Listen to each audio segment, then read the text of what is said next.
Lakini mimi wanaona discriminative.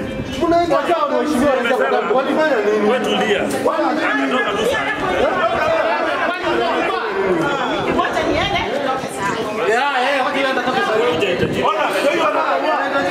Huyu wanabomoa. Na wanabomoa ni mheshimiwa wao na huyu wanabomoa. Huyu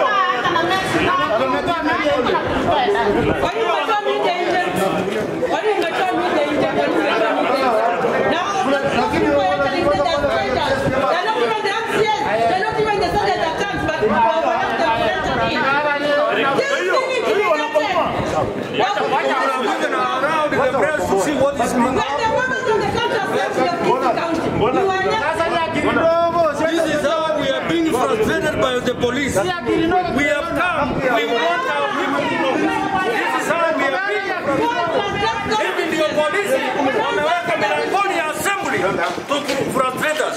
You take this report. Please, this is how elected leaders are being frustrated by the police state. The country we have is a police state. Just go and do business. Let the police go to that assembly.